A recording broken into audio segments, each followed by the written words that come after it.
It is Monday morning, and although I am super motivated to get things done, my body is not feeling quite right. So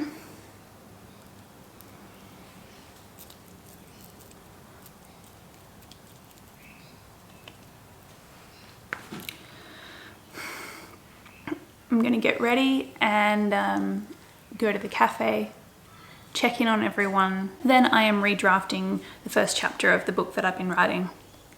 Got some emails, got to pay some bills, and then I think I'm going to come home for a nap. It feels like I'm going to throw up and pass out. It's probably because I need to eat food. And there's a lot I want to share with you today, so I better get ready.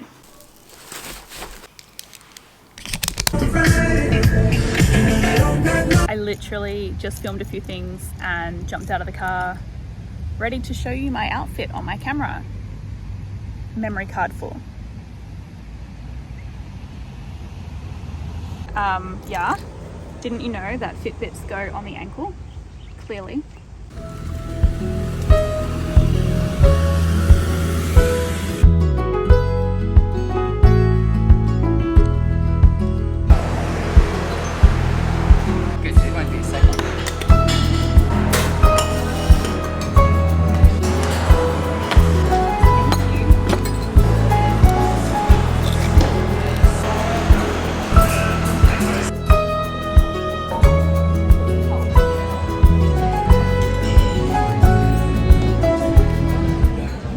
So I'm here, right, and I'm meant to be writing, but everything just went sideways, and I'm about to have an emergency meeting with the owner of the cafe to come up with a new plan. I don't think I'm going to get much writing done today.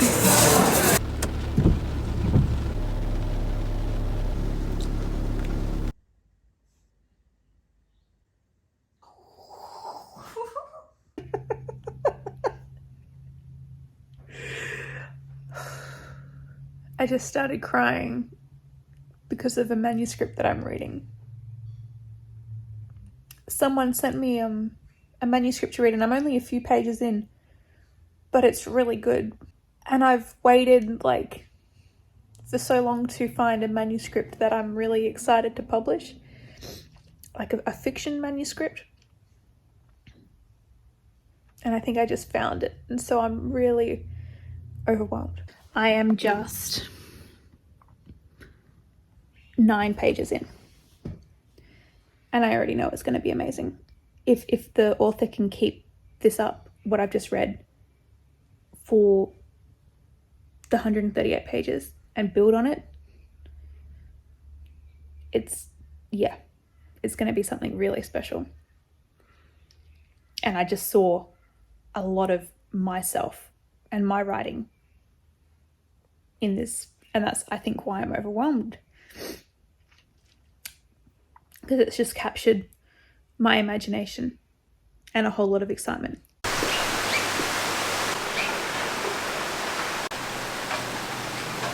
So I just offered someone a publishing agreement, and I thought it would be a good time to talk about how to actually ensure your best chances of getting offered an agreement from a publisher. Now, of course, I have a book publishing company and it's really small. I'm an independent micro publisher, essentially. Probably at most could publish 12 books a year, because I am one person with a very small team of people who work casual hours. So of course, the way I publish books is not the same as how other people do it, but there are some kind of universal rules or pro tips, essentially. There are 2 submissions in particular that I got this week that kind of really highlight what to do and what not to do. So essentially what had happened is that I went to a fair few Facebook groups and did a call for submissions. Because of course, being a small publisher, it's really hard to get people to know that I'm actually looking to publish work. And authors all the time are looking for places to pitch their work. So I went to some writers groups, and I also went to vegan groups to be like, yo, this is my company, these are all the imprints, this is what I'm looking for. And under each imprint I kind of wrote what sets it apart from the other imprints, the word count for what I'm looking for, and what you need to do to submit to that particular imprint. So the basic things that I asked for was, if it is fiction, I'd like a synopsis, I would like an author bio and any other information they want to give me about the book, and I would like at least one chapter, if not a completed manuscript, sent to me. Like, it's totally normal just to send one chapter and then have a publisher say, okay, now I want to see more. And I can't exactly remember what I asked for in this instance, but I did require the work to be finished, even if I'm not seeing all of it in the submission. And for non-fiction, I wanted a proposal, an outline, chapter by chapter, saying this is what's going to be in the book, and I prefer for it to not have already been written, though, you know, it's okay if it has, but typically with non-fiction, publishers want to see an outline first and then work with the author on developing their ideas from there. So I said, hey, yo, send all of this to me via email. And already, like, in the comments on those posts, people are just trying to pitch me ideas or saying, oh yeah, I have a book, and then not actually emailing me, which is kind of annoying because I'm not in the business of going back and responding to people's comments like, oh wow, that sounds great, please send it to me. It's like, if you can't read my instructions and email me what you have and tell me what it is and why I should be publishing it, I'm not going to give you the time of day. Because I'm not just saying this to be an asshole. I'm saying this because I want to know you're serious about getting published. I want to know you're prepared to get published, and I want to know you're capable of reading what I'm saying and responding to what I'm saying. Because if you can't follow simple instructions such as email me as opposed to direct messaging me, then I'm not sure how we're going to work on a really long project together, where I'm going to be saying, can you change this? Can we work on this? What about this? Is it possible that we can work together?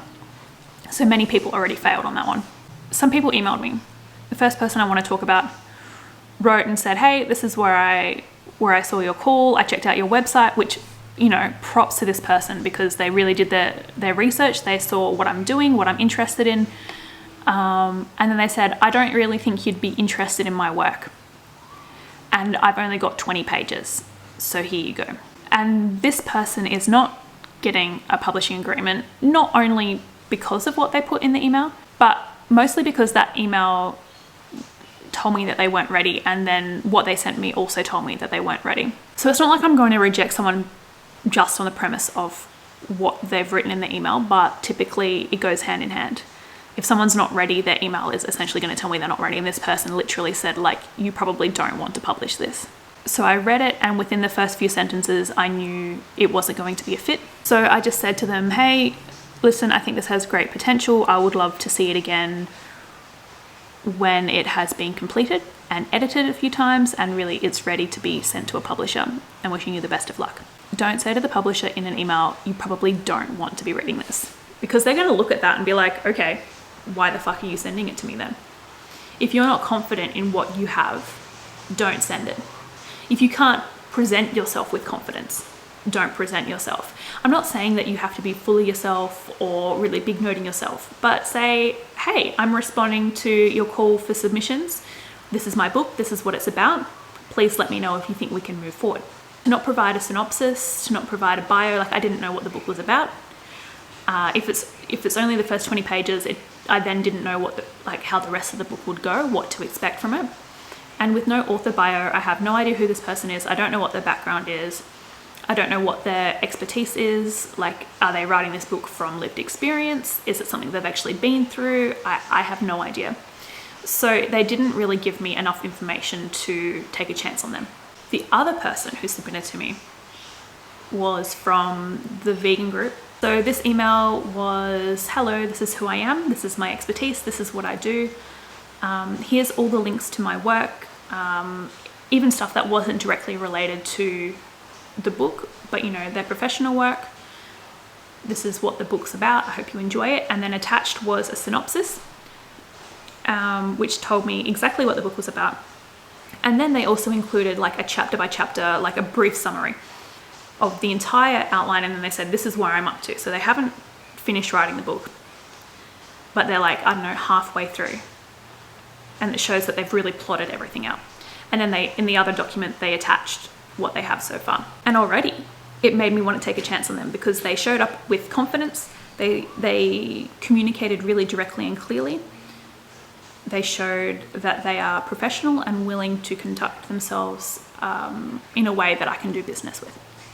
Their synopsis communicated exactly what their book was about. I got a really clear idea of the book's progress, what's in each chapter, and then they were able to show me that they can actually deliver on what they're promising. And that's why I offered that person a publishing agreement. Those who show up prepared and ready are the ones that I publish time and time again. The ones who kind of pitch me a random idea and haven't really thought it out, who I take a chance on, typically don't end up working out. But of course, I'm still going to keep taking chances because that's what publishing is all about. I like ideas, I like people, I like stories. I'm going to keep taking chances on really weird shit. But I've got to really want it. So you've got to find a way to make people really want to work with you. That's a wrap on Publishing Talk.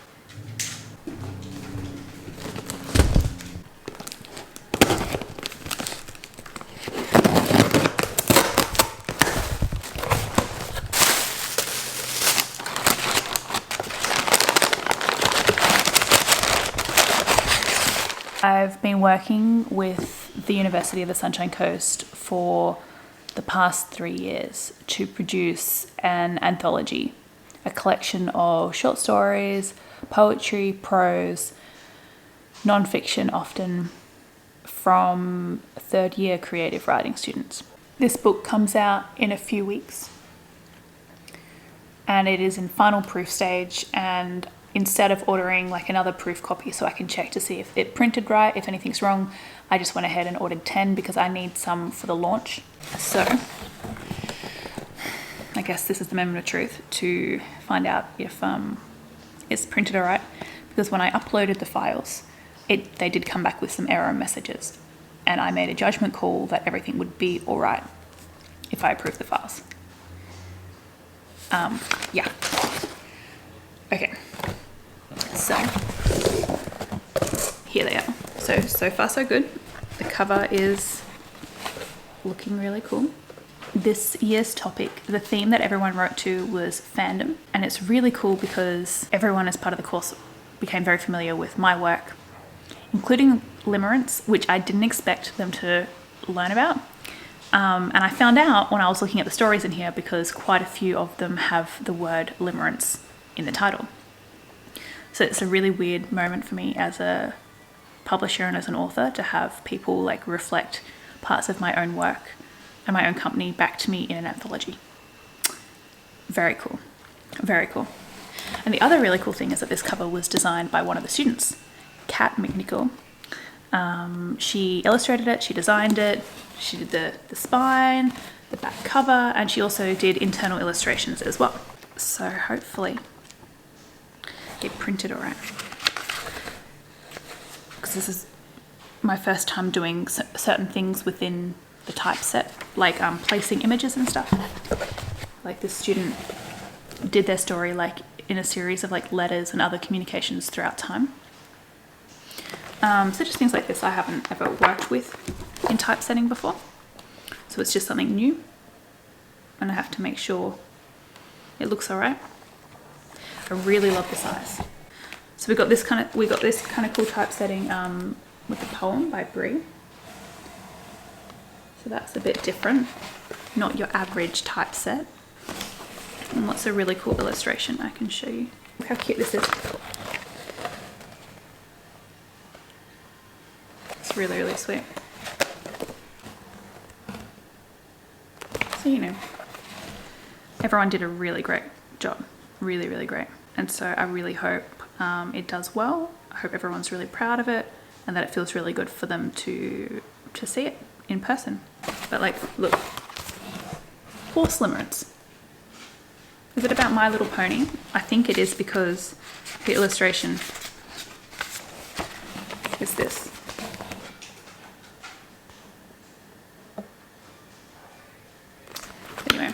That's pretty cool. So I've got to see what all of these stories are about.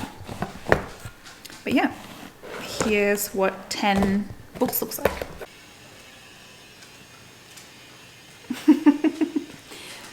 So, congratulations everyone. It is truly a beautiful book. And I'm so excited to read it. I know it's amazing. Yeah, really proud of this one. Half and killing the two boys aged 13 and 14 in the bag. CCTV. Oh my gosh. Hi. Oh, she's ready. It's there, baby girl. Good morning.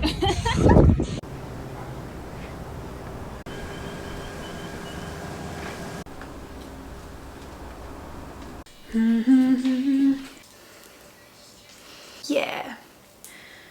Doing the reels and the stuff. Hello. This is a microphone test.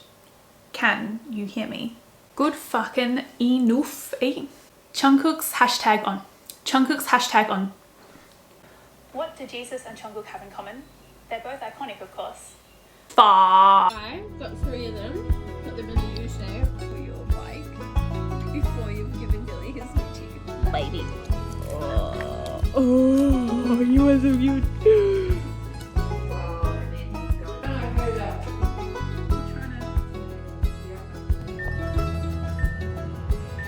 It's a banana sensor.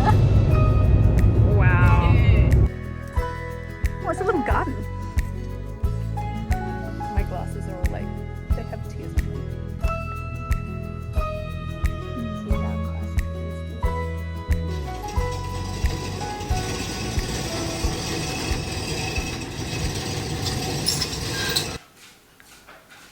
Everything else in life seems to be taking me away from what I really want to be doing.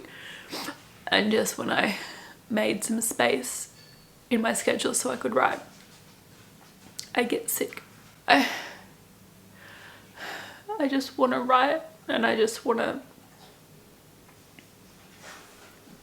do all the things I want to do without getting sick. Her gorgeous glasses from Jenna Monsters, their new collection. Gray socks, and obviously her shoes is from Miu Miu.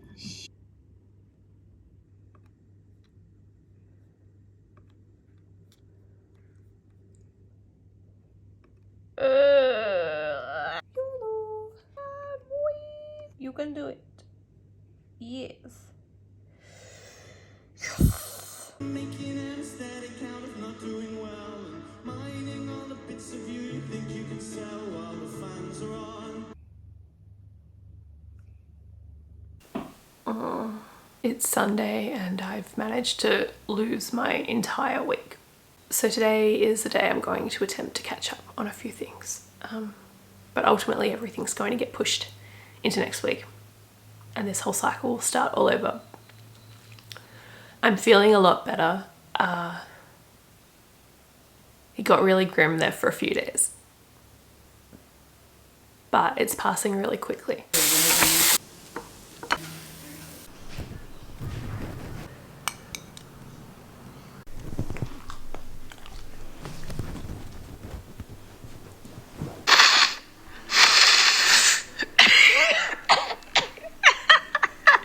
Like, I'm actually genuinely shook. This was not on my 2023 bingo card. A photo of Namjoon smoking that he accidentally posted to his 40 million Instagram followers. Okay. Today I am looking at a manuscript that has just come back from my copy editing team. Essentially, I've already gone through some rounds of developmental editing with the author, and she's done her edits, I've done my edits, given it to the team. They've gone through, worked on it. Now I'm going to sign off on their edits. I'm going to leave anything that I can't directly address, but everything else, all the changes, like so they've worked with track changes, I'm going to go through and accept and just make sure I agree with them and that I pick up on anything else that needs to be picked up on. And then if there are any more edits needed from the author, I'm going to send it to her today. So ideally I would like to have been publishing this book now, but everything has been pushed back because that is life. so I don't think it's going to come out this year, even though we really, really wanted it to. The author really, really wanted it to come out in 2023. It's November. It's probably better just to wait. So the author sent us one entire document with all the chapters in them. So what we've done is just break it into individual chapters. Don't ask why, this is just how I like to work. And then down here we have some other things that we're working on. We have a style guide and we have an argument tracking document. So as the copy editors go through, they kind of copy and paste or summarize the arguments dot point by dot point. And then if there's anything that's inconsistent, they highlight it, they flag it, so we can go back and kind of make sure everything is flowing properly.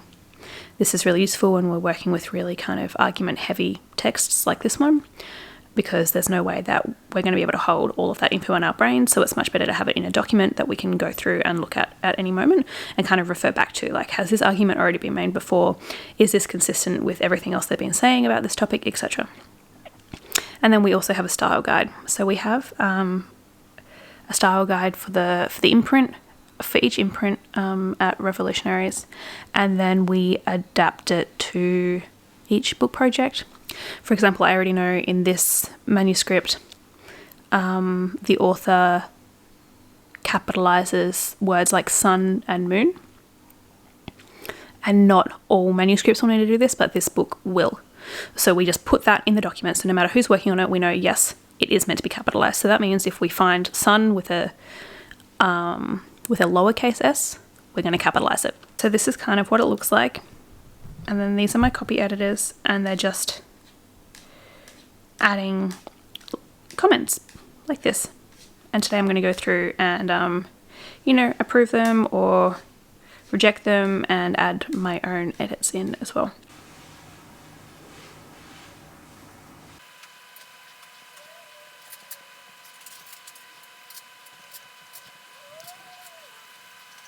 I'm 2 chapters in and I'm way too sick to be doing this.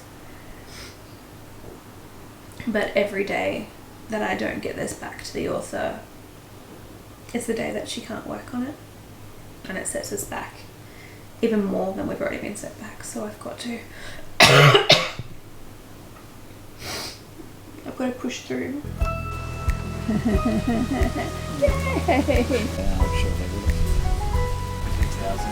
Oh, it looks so janky on iPhone. What I really very close friend of mine, my oldest friend. One person did agree. Whoa! Spill the tea. I didn't ask.